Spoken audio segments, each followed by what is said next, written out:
Bismillahirrahmanirrahim. Assalamualaikum warahmatullahi wabarakatuh. Alhamdulillahirabbil alamin. Allahumma salli ala Sayyidina Muhammad wa ala ali Sayyidina Muhammad. Alhamdulillah, Masya Allah, di bulan Ramadan yang telah menyelimuti kita dengan rahmat Allah, berkah Allah, ampunan Allah. Semuanya mudah-mudahan sudah bisa merasakannya. Dan semuanya merasakan nikmatnya bulan Ramadan, merasakan nikmatnya qiyam, merasakan nikmatnya saum, merasakan nikmatnya tadarus. Dan ini semuanya adalah harapan yang selalu kita agung-agungkan agar Allah menerima semua amal-amalan yang kita kerjakan selama di bulan Ramadan ini. Jamaah Masjid Pondok Indah yang dirahmati oleh Allah Subhanahu wa taala. Masya Allah, tabarakallah. Kalau kita melihat satu tempat atau lokasi, pasti ada khas yang membuat kita mengenangnya. Makkah, Masya Allah, ada Ka'bahnya, memang khasnya. Makkah terkenal dengan air zam-zamnya, memang khasnya. Masya Allah. Ya. Madinah khas dengan kubah hijaunya, memang itu khasnya. Madinah khasnya adalah kurma, ajwa terutama. Ya Rab, inilah keindahan. Termasuk Indonesia pun kalau dicek, daerah per daerah itu ada khasnya masing-masing. Palembang punya khas masing-masing. Bandung punya khasnya apa? Betawi punya khasnya apa? Seperti itulah. Dan ternyata Ramadan pun ada khasnya yang paling luar biasa. Pertanyaannya, apa khasnya Ramadan ya? Apa khasnya Ramadan ya? Apa khasnya Ramadan? Orang mengira, oh khas Ramadan itu lapar. Bukan. Khasnya Ramadan itu kolak, ya bukan. Kolak itu bisa dicari di luar Ramadan juga dapat.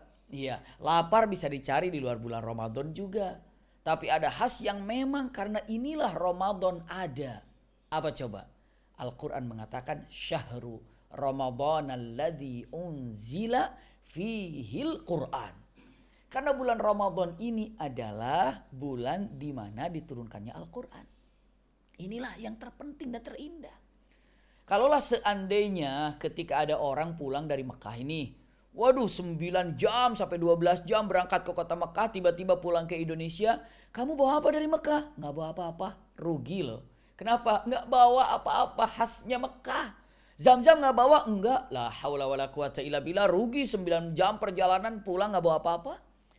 Perjalanan jauh entah kemana dia berangkat tapi nggak bawa khasnya, bawa apa-apa dari tempat yang dikunjunginya. La haula wala quwata illa billah. Dia bilang, waduh rugi ya.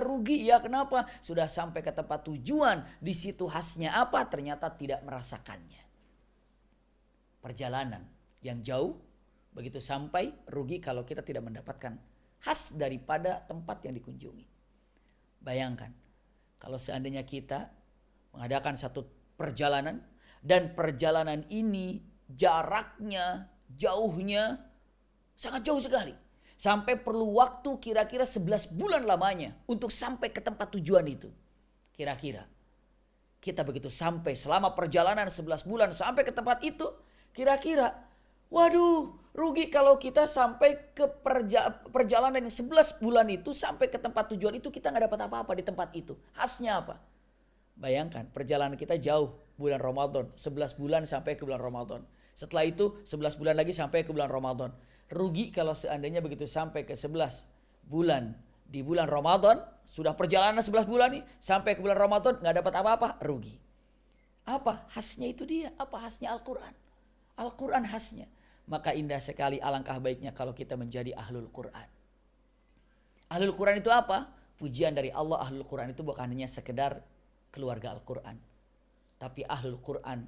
Rasul sallallahu alaihi wasallam bersabda dengan tegas mengatakan, Inna lillahi ahalina minan nas. Sesungguhnya Allah memiliki keluarganya dari bangsa manusia. Keluarga?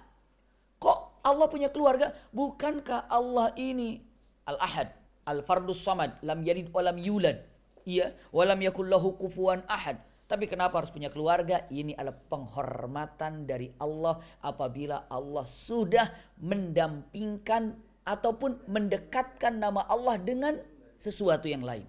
Misalnya contoh, ada yang namanya masjid, tempat sholat hamba-hamba Allah di sana, maka dikatakan itu adalah apa coba? Dikatakan itu Baitullah.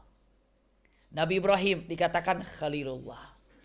Nabi Muhammad Habibullah. Nabi Ismail Dzabihullah. Nabi Musa Kalimullah. Kenapa? Digambarkan, dinisbatkan kepada nama Allah itu keindahan yang luar biasa. Dahsyat. Dan enak dan nyaman. Ini kalimatnya. Kalau dikatakan keluarga Allah, siapa? Ini penghormatan. Allah sampai mengatakan ini keluarga Allah. Siapa mereka dikatakan keluarga Allah? Rasulullah menjawab dengan ahlul Quran wa khassatuhu. Mereka itu adalah ahlul Quran. Ahlul Quran itu digambarkan keluarga Allah. Wa khassatuhu. Wa khassatuhu artinya yang diprioritaskan, yang diutamakan, yang dispesialkan. Itu keluarga Allah yang dispesialkan. Udah disebut keluarga Allah, dispesialkan pula. Kenapa demikian? Karena Masya Allah ini keagungan orang-orang ahlul Quran. Mudah-mudahan jamaah Masjid Pondok Indah ini mendapatkan gelar yang namanya ahlul Quran. Gelar bukan hanya ahlul Quran tapi keluarga Allah. Ini kan kenyataan yang sangat indah. Lalu dengan mengatakan, ya sudah saya ingin menjadi ahlul Quran, saya ingin menjadi keluarga Allah. Bagaimana caranya ya?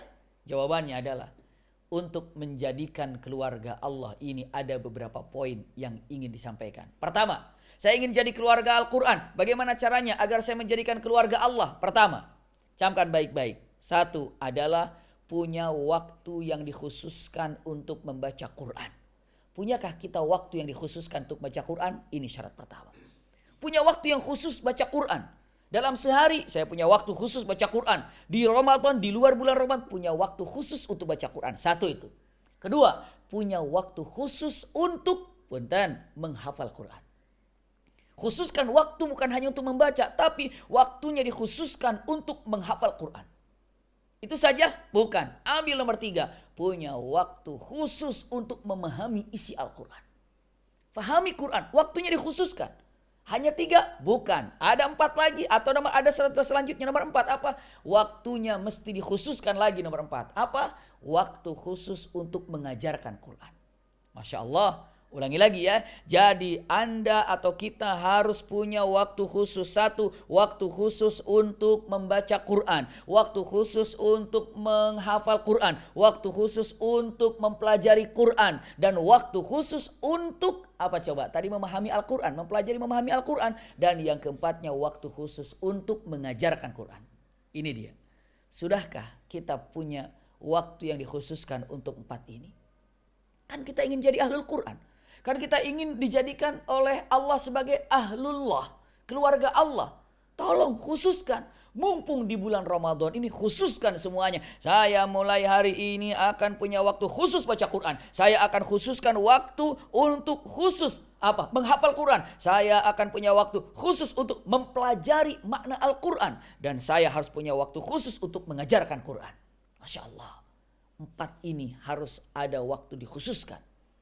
Lalu selanjutnya, bagaimana saya mengajar Quran? Orang saya juga belum bisa baca Quran. Saya harus mengajarkan Quran kepada siapa? Saya kan belum bisa baca Quran. Saya belum lancar baca Quran. Jika Anda tidak mampu mengajarkan Quran karena merasa belum bisa, maka Anda bisa mengajar. Siapa yang Anda ajari? Anda ajari diri sendiri.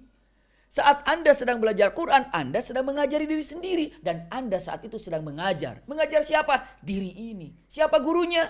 Masya Allah, banyak. Bisa mendengarkan di YouTube, bisa mendengarkan qiraatul Quran, bisa lihat di televisi, di media apa saja. Masya Allah, ada sekarang kajian di mana bisa lewat Zoom-nya, bisa Instagram-nya, bisa live Instagram, bisa live Zoom, apa saja untuk baca Quran. Tadarus tidak pernah bisa dihilangkan. Masya Allah, seperti itu. Iya, Anda bisa mempelajari dan Anda bisa mengajarkan. Itu dia. Lalu selanjutnya, hanya 4 tidak, tapi ada yang nomor 5. Kalau tadi nomor 4 dikhususkan waktu. Tapi yang nomor 5 ini milik waktu semuanya. Apa? Poin nomor 5 adalah Anda di setiap waktunya untuk berakhlak Quran. Masya Allah, ini dia. Kalau ingin menjadi ahlul Quran, kalau ingin menjadi keluarga Allah, poin-poin dari 5 poin ini kerjakan. Terutama di nomor 5-nya, Anda gunakan setiap waktu dengan akhlak Qur'ani. Setelah Anda memahaminya, setelah Anda mengajarkannya, setelah Anda membacanya, mencoba menghafalnya, maka ahlul Qur'an ini adalah yang memiliki 5 poin ini. Subhanallah. Jika Anda sanggup melakukan hal ini, Anda menjadi ahlul Qur'an. Maka tolong cek baik-baik. Kita ini pantas nggak untuk dijadikan ahlul Quran? Bismillah. Mulai saat ini di Ramadan ini, jadikan ini adalah awal mula Anda punya keinginan untuk menjadi ahlul Quran. Masya Allah, karena khas Ramadan adalah Quran, maka renggutlah, ambillah kenikmatan Quran di bulan Ramadan ini, karena tiada keindahan di bulan Ramadan ini kecuali dengan indahnya membaca Al-Quran. Di samping kita berpuasa, qiyam segala macam, tapi khas yang terindah, Al-Quran mengatakan syahrul Ramadan alladzi unzila fihil Quran, maka bermesraanlah dengan Al-Quran. Mudah-mudahan jamaah Masjid Pondok Indah dijadikan oleh Allah Subhanahu wa taala ahlul Quran semuanya, dan meraih kemenangan selesai bulan Ramadan semuanya mendapatkan gelar minal aidina wal faizin. Amin ya rabbal alamin. Jazakumullah khair ala husni istimaikum. Lakum minni al-hubbu wad du'a. Wassalamualaikum warahmatullahi wabarakatuh.